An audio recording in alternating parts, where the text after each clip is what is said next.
friends. Welcome back to the Be the Bigger Person podcast. I'm Melissa, your faith-filled friend and grieving daughter who waited until my 30s for love. And through all of this and then some, has learned a lot about growing in the Lord and in myself.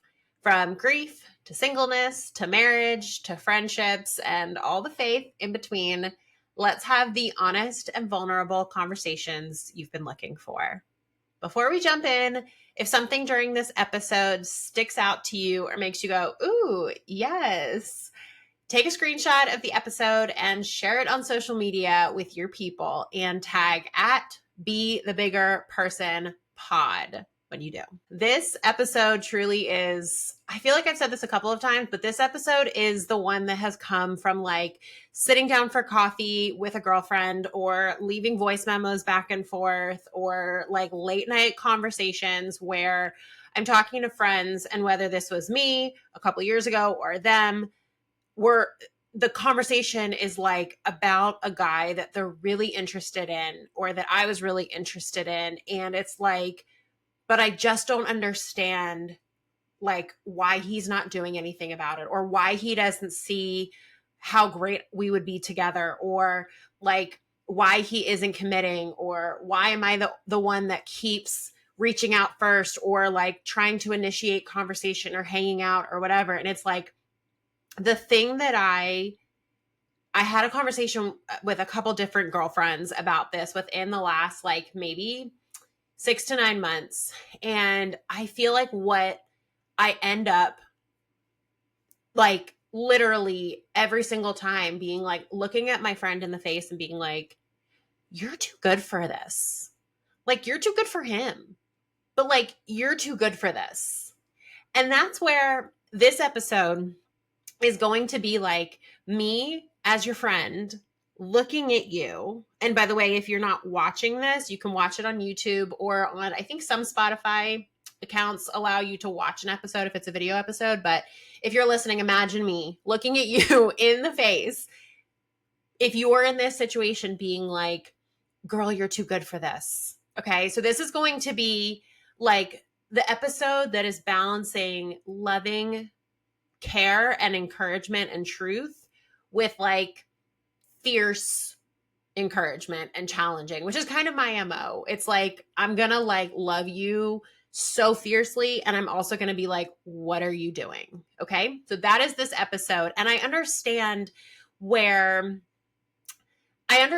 like, I've been there. Like, this has been my life, literally my whole life from when I was like 10 or 11 and was like, boys, until literally like the week before God opened my eyes to Ivan when I was 33.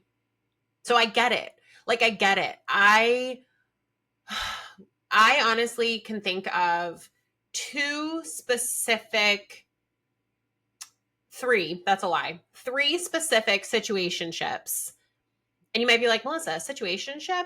Yeah, it's when you're like basically in a relationship, but there's no commitment either on one side or in like the commitment level where you're like, we're talking a ton. We're like talking late at night. We're like hanging out a bunch. There's kind of this like unspoken thing that there's feelings going on, maybe on both sides, maybe on one side. But we're like, we're not dating, but we're definitely more than friends. Okay, that's where a situationship is. I was in 3 of those all through my 20s, at different points through my 20s, and then like very early 30s, where, and 2 of them lasted, like one of them lasted like 5 or 6 years. And one of them was probably 2 years. One of them was a year, where I was like, I don't understand. Like, I feel like we're talking on the phone for a long time. We're having like 4-hour, 5-hour conversations that go until like 2 a.m. We're texting a ton. We're like opening up and sharing things. Like, clearly you're like paying me special attention. Like, there's definitely flirting going on. There's like one-on-one hanging out going on, but it's not a date.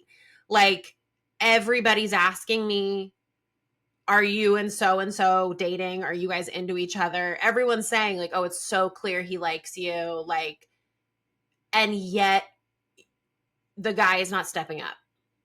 And I'm the one that feels like I'm putting myself out there and like making it clear that like, hey, ask me out. Hi. Like, or like, hey, make a commitment. And it's not happening. Right? Does that ring true? Does that sound like something that you are currently in, where you're like, or have been in, where you're like, what is going on? That is where I will look you lovingly in the eyes and say, you're too good for this.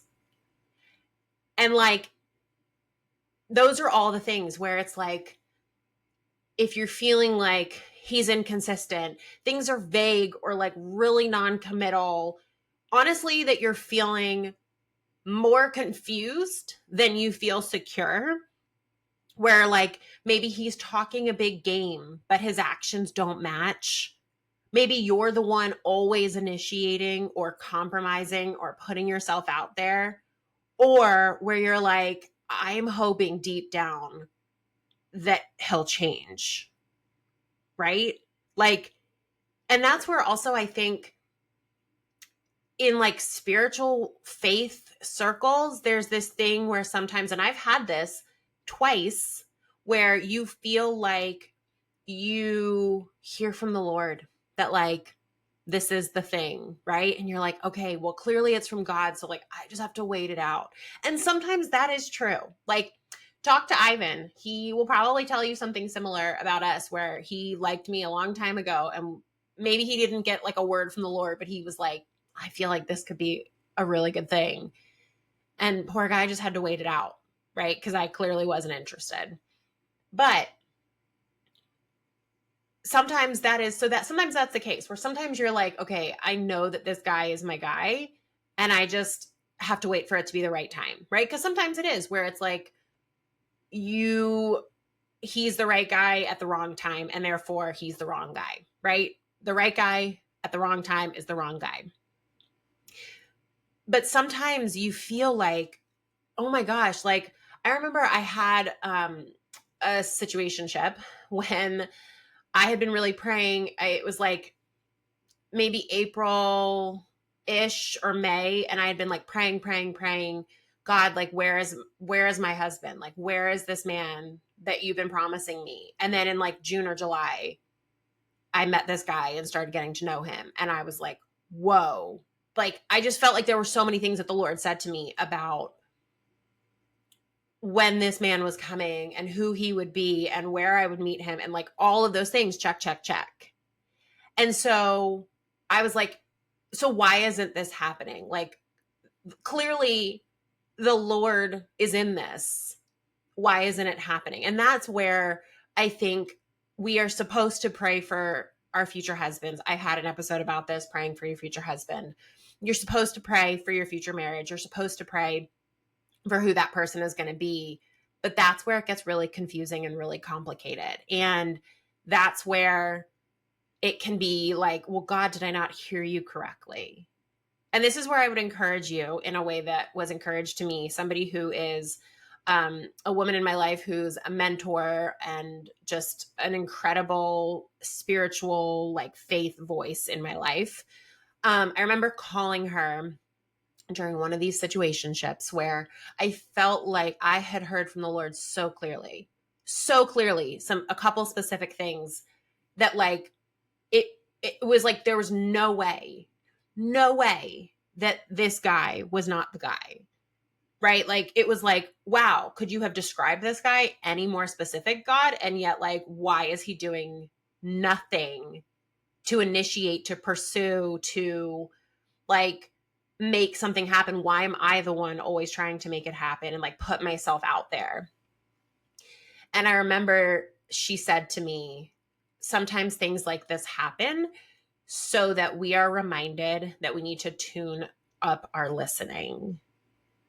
And I was like, well, okay, woof. That like, that hit me like a ton of bricks. And I think that's where it's like, also sometimes things like this happen because God wants to remind us that, yes, He is speaking to us. And yes, like, He is speaking into our lives and He does care to like have these conversations with us. And sometimes it's just that reminder of that, but it doesn't mean that it's that person. And that's where it gets very confusing. And I'm going to have a lot of conversations with God when I get to heaven of like specific scenarios about specific guys where I was like, God, you specifically gave me this dream. And the next day, the guy like literally walked right into the scene of the dream in real life. Like I don't understand. And I'm sure so many of you have had similar situations where you're like, somebody has spoken something over your life that is so specific. And then some guy like literally the whole thing plays out, right? Or you have a dream or you have a prayer or whatever it is, like, and suddenly you're like, wait a minute, this is all playing out exactly to that. So why is nothing happening with this guy?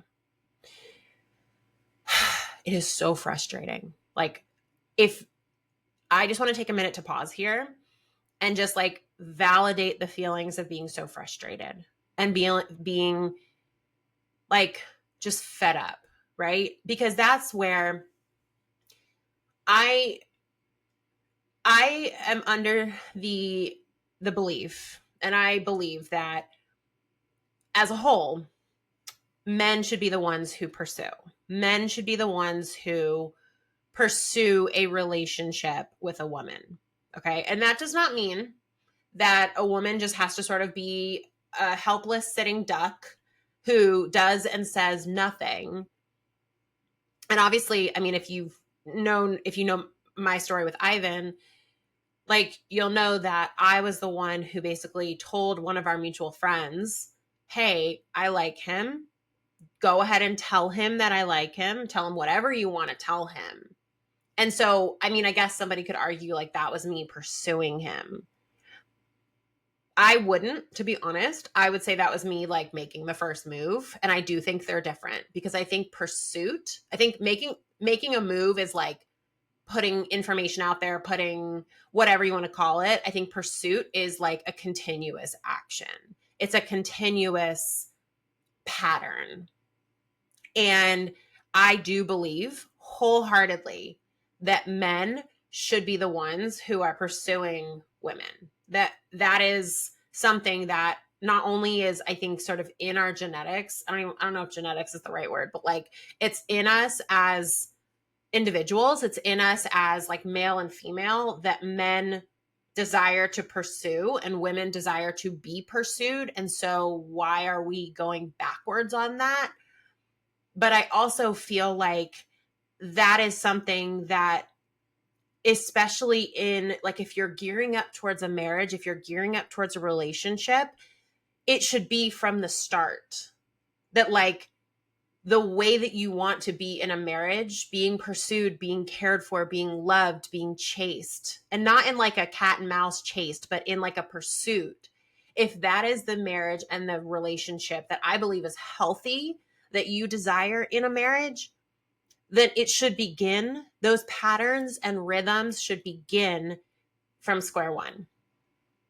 And so that's where I was talking to a friend maybe a year ago, and there was a guy that had like shown a bunch of interest in her, who had like made a couple moves, like, but she was literally the one, like 70% of the time, who was like initiating having conversations about where they were at, or like initiating like him going to visit her because they were long distance, like they were living in different cities, like, or her going to visit him, or like being the one to initiate, like sort of, drop the hanky or whatever, like the phrases of like for hoping that he would pick it up, but like he never fully did.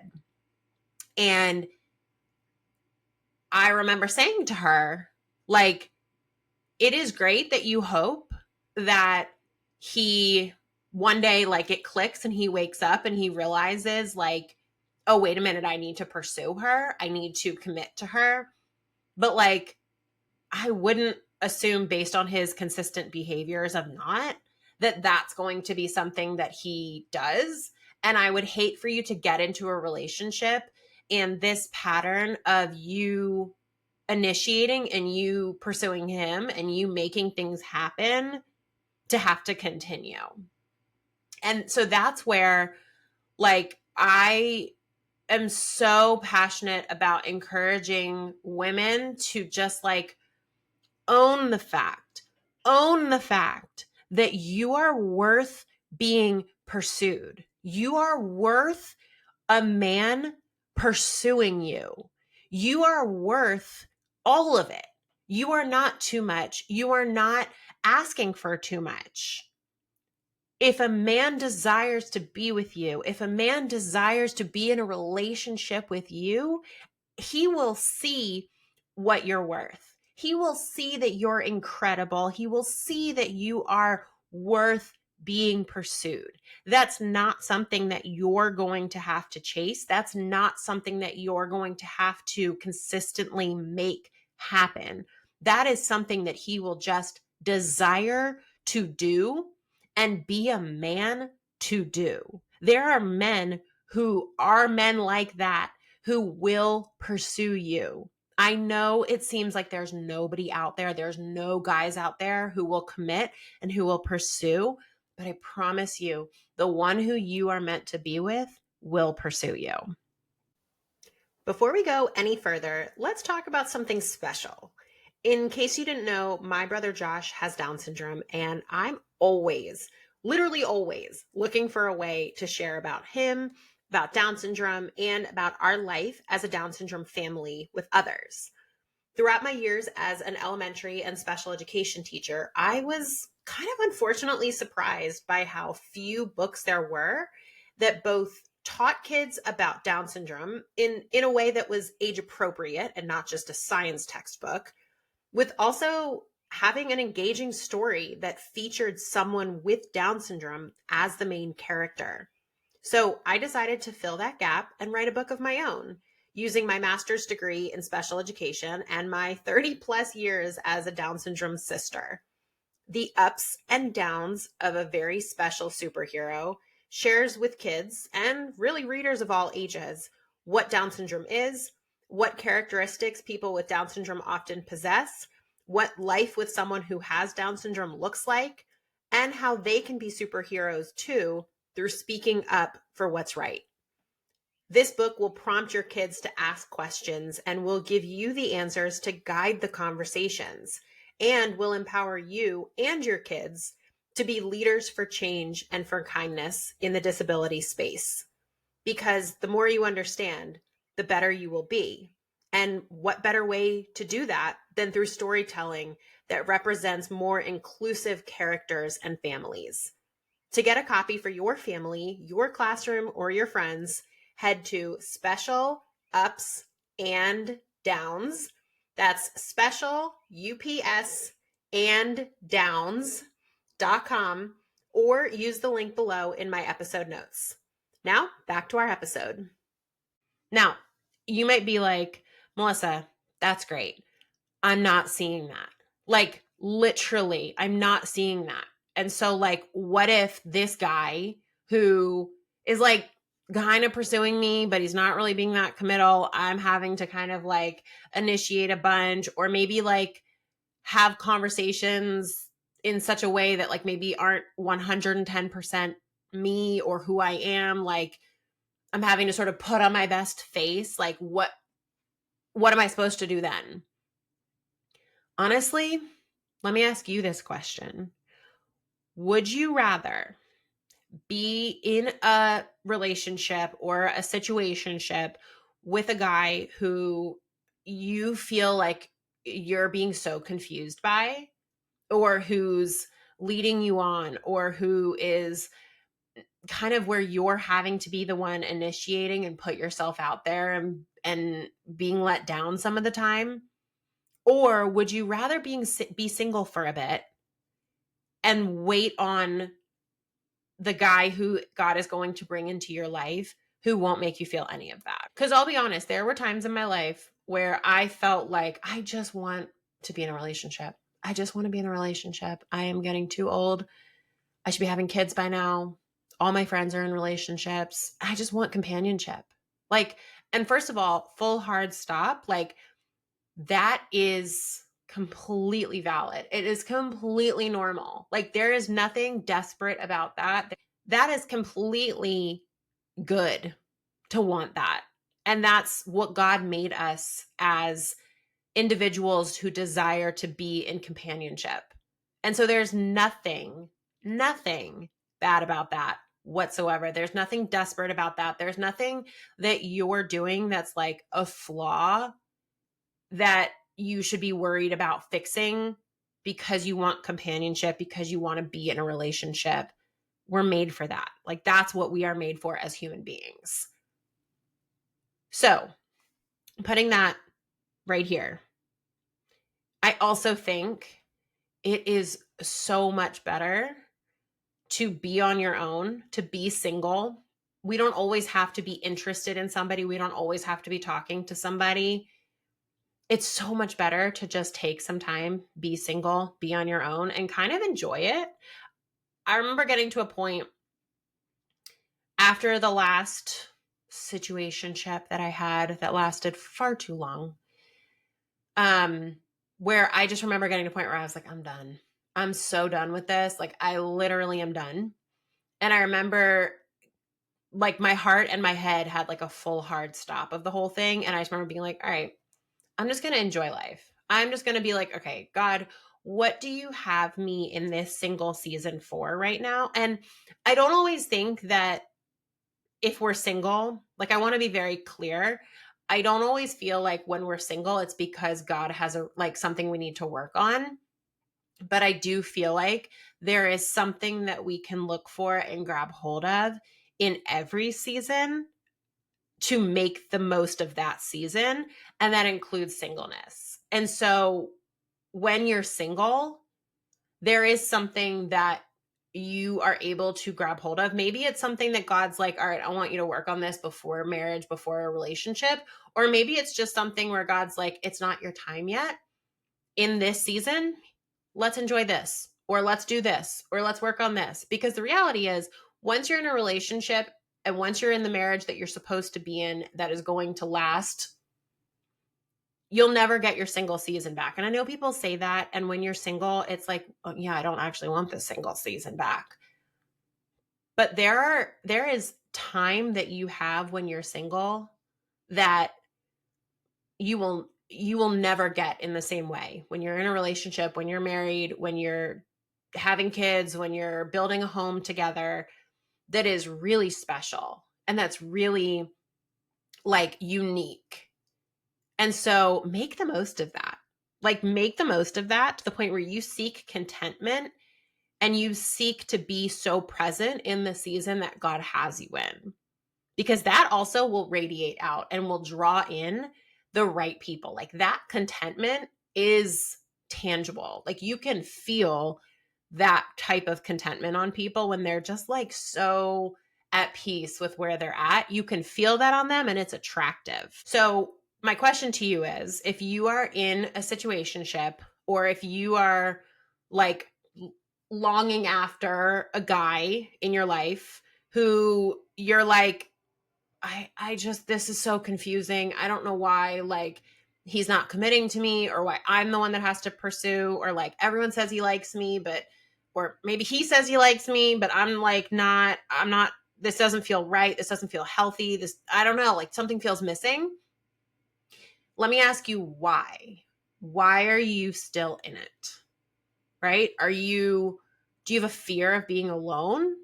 Are you fearful of having to start over? That is a real woof. Let's just take a pause there, because that right there, that is a real fear. If you're in, even if you're not in a situationship, if you're in a full-on relationship dating somebody and you're like, he's not good for me, like, this is not as good as it can get. But like, I don't want to have to start over. I don't want to have to break up with him and start over. Like, start the dating process out again. Like, start meeting guys again. Like, that is so real. And I hear you in that so much. So maybe that's why you're staying. Maybe that's why. Maybe you believe that this is as good as it'll get. I've been there 1,000,000,000% where I'm like, sure, there's a couple things about this guy that I would change, but like, he's pretty good. Like, I think this is that, he's better than the last guys. He's good. He's a great guy. Like, maybe this is as good as it gets. Maybe this is it. Maybe this is what they say when they say like relationships are hard, relationships are confusing. Like, maybe this is as good as it will get. Maybe it's that you have an emotional attachment and a history together. Maybe it's like he knows you, he gets you, he understands you in such a way that you're like, I don't know if anyone will, right? Or what am I supposed to do with all these years that we have together and all these experiences that we have together? Like, they matter to me. Maybe it's that you just have this hope that potential will turn into reality, or that all the things that people are saying, like, just give it time. Gosh, he likes you so much. We can see it. He's not like this with anybody else. Like I can just see it with the two of you. Like, it'll be so good. Maybe you're hoping that will turn into a reality because you can see it, you can envision it. And in your head, it's perfect. Or maybe there's a lie that you're believing that walking away means you failed, means you couldn't make it work, you couldn't figure it out. Maybe that's the fear that you have. I don't know what the reason is for you that you feel like this relationship or this situation is the thing that you have to continue to stay in. Again, maybe it's also the fact that you feel like God has given you too many reasons of why this is the person. And it just feels like you might be going against what God has for you if you walk away. Here's where I will encourage you. God is so much bigger than what we can hope or expect or imagine or plan. So for whatever the fear is, if it's one of the ones that I was chatting about and talking about, or whether it's something else, maybe it's also the fear of you feel like this is the guy who accepts you and loves you the most that you've ever been. And you don't know if there's anybody else that will. You don't know if there's anybody else that will care about you in the same way that he does, because maybe you don't feel like you have a worth, or maybe you feel like you are too much for somebody or not enough for somebody. I feel that on a very deep level. Or maybe you feel like he's the one that makes you feel the most attractive, the sexiest, and you've never felt that from anybody else. Right? Again, I don't know what your reasoning is for all of it, for why you're still like, your heart is still so in it. But here's what I would remind you. God is capable of doing things bigger than what we imagine. Where it feels like there's no other guy, God can bring somebody out of the blue like that. When it feels like nobody else will connect with you in the same way that this guy does, God will bring somebody like that. When it feels like, oh gosh, I don't want to be alone, I don't want to have to start over, God will bring you comfort and companionship like that. There's so much that God can do that I think sometimes, because we can't see it with our own eyes, it's so hard for us to believe it and therefore walk into it. I remember when I really just like mentally, emotionally, the whole nine, like just ended the situationship that I was in, that I literally honestly thought I was going to marry this man, which looking back now feels ridiculous. But like, I genuinely, there was so many of the reasons why I was staying that I listed were reasons why I was staying. I didn't want to be alone. I didn't want to have to start over and find somebody else. I felt like this was as good as it got, and that was good. Like, that wasn't me settling, that was good. we had an emotional attachment. He knew me in a way that I was like, I don't know that anybody else is going to understand me like this. There was the hope that potential will turn into reality because everybody told me that he treated me so different than every other girl. Right. And I felt like he was the one that thought I was like attractive and all of that in a way that no other guy would. And I remember thinking, I have explored all of my options. I have explored every possibility. Like, I don't see, God, how you can bring somebody into my life who's going to be better than all of this and who's going to redeem all of this. And God was like, just wait. And honestly, literally 4 months later, he did. To the point where I got to the end of my rope. I said, you know what? I'm just going to make the most of this season. I'm still very alone. I remember like 2 months before Ivan, like God opened my eyes to Ivan, I felt so desperate to the point where I just like wanted a guy to flirt with. Like I was like, I just want to flirt with somebody. And I remember that is when God started really whispering to me what I was worth.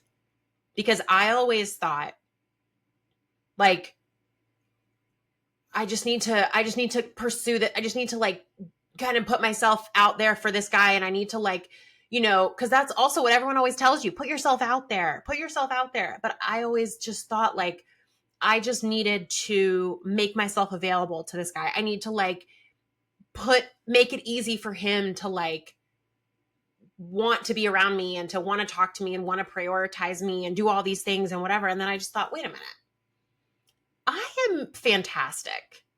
I am an incredible woman. I'm a great catch.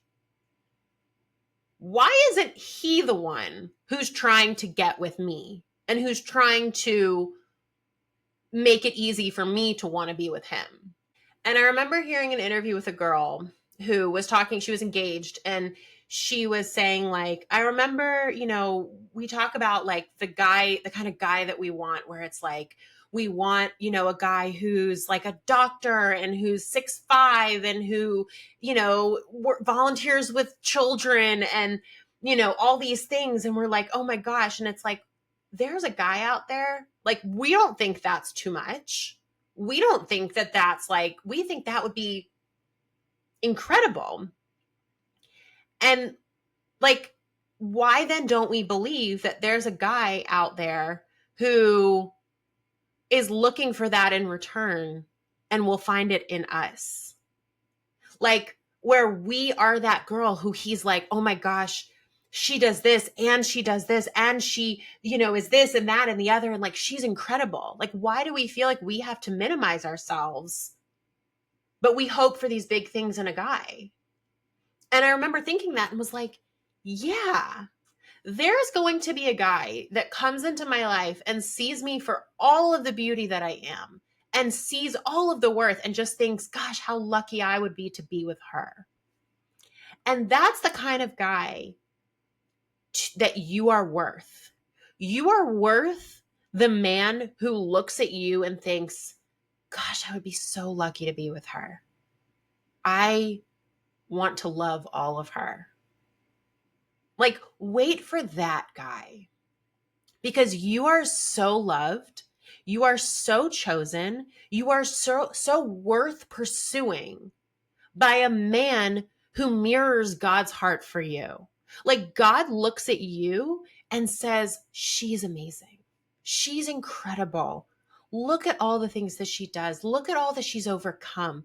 Look at the way that she loves people. Look at the ways that she does for others. Look at the ways that she is funny and quirky and has a crazy sense of humor. Like, I love her. And wait for the guy who feels that way about you. Like, I think we often read in Psalms where it says, I'm fearfully and wonderfully made. And we just sort of like, oh yeah, that's a nice like children's thing that, well, I'm fearfully and wonderfully made, blah, blah, blah. No, like, you are fearfully and wonderfully made. And in no world should you be minimizing yourself so that a man feels like it's okay to come into your life. And honestly, maybe you have had people tell you this. I have had multiple people, one very straightforwardly tell me that I needed to lessen my intensity of who I am, because I don't know if you can tell, I'm an outspoken, strong woman. This person told me that I needed to lessen the intensity of who I was so that a man would not feel intimidated too much so to come into my life. And I remember looking this person straight in the face and saying, yeah, I won't be doing that. Now, that's not to say that I'm going to put up a wall. That's not going to say that I'm going to make it impossible for somebody to be the man in my life who's like the head of my household. But I'm not going to lessen the God-given gifts that I hold and that make up my character so that a guy feels less intimidated to come into my life and love me for all of those things. I'm just not. And neither should you. If there are things that you know that are healthy characteristics about who you are that God has given you, do not lessen them so that a man feels like he can come into your life. Because a man who needs you to lessen yourself is not the man for you. A man who you feel like you have to sacrifice who you are at your core, like your God-given characteristics, if you have to sacrifice those or even worse, compromise those, he's not for you. And so here's what I'm going to encourage you. And I'm going to encourage you in a couple of things. If you need to block or unfollow or cut emotional ties, do it. Like in both of my situationships, I got to a point where I just thought it is not healthy for me to continue to talk to this man, even though I say we're just friends. Because I'm going to constantly be hoping that if we continue to talk, that he will wake up and want something more. And so I have to be okay with the fact that I can pull myself out of his life forever or for the time being. And that if he really is the one that's supposed to be for me, that God will do a work in his heart and make him realize that that's the case. But that's not my job. That's not my job. My job is not to will into his life that we're supposed to be together. And so I can cut ties with him and it's okay. I would also encourage you to stop romanticizing what could be. Because the reality is, if he is consistently showing you who he is and it's not in line with what you think could be, then more than likely it is not what could be. Because he's showing you what is. I also would encourage you to surround yourself with the people who remind you of your worth and who don't encourage you to overlook flaws. Now, of course, we all have flaws. We all have things that are not perfect about us. And so I'm not saying you to hold unrealistic expectations that this man is going to be like without flaw, because let's be real, the only person without flaw is Yeshua, Jesus. But I think we've all been in situations where a guy is showing us some red flags or some yellow flags, and we've had people in our life who have said, yeah, but like he can change, or, oh, but look how he XYZ, or yeah, but you guys, you connect. When it starts with yeah, but we don't need to keep listening. So surround yourself with people in your life who encourage you to hold to your worth and wait for the best. And also, I would encourage you to remember love isn't a chase or a guessing game. If a guy wants to pursue you, he will. If you've never seen the movie, I think it's called He's Just Not That Into You. where Justin Long, he says, if a guy wants to be with you, he'll make it happen. It's true. So if a guy wants to be with you, he will be consistent and clear about it. And a man who will pursue you will not make you question your value or what you're worth. He will empower you in your value and your worth. And it's okay to hold high standards. And it's okay to protect your peace if that is what you need. So I want to encourage you. You are a strong, beautiful, powerful, incredible woman who deserves only the best. No matter how you feel, no matter what people around you have told you or made you to feel, you are worth an incredible, incredible man who you do not have to settle for, that you do not have to accept what is half good, and who will pursue you and only you. Okay? You are not worth less than that. You're not asking for too much in that.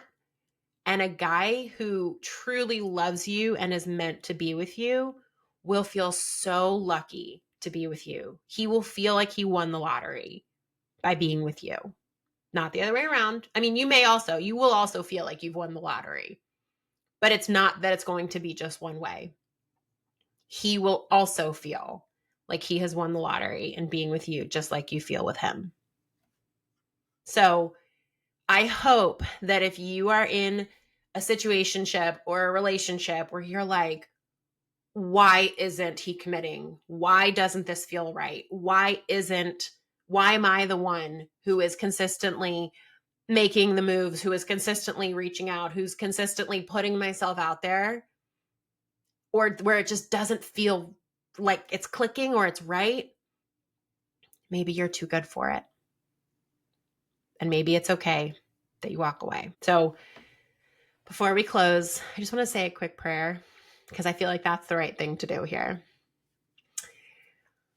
Lord, I just want to cover all of my friends who are listening, who are tuning in, who are feeling this way that we've just been talking about. I want to cover them in your love and in prayer, Lord, that you would make it so clear to them what the next step is, that you would download in them this fiery, fierce, confident, content sense of worth in specifically the area of a relationship, that you would show them again what step they need to take, and you would give them the confidence to do it even when it feels super uncomfortable, that you would allow them to have clarity, to know when to stay and when to walk away, and you would give them the peace in knowing that it's okay to start over.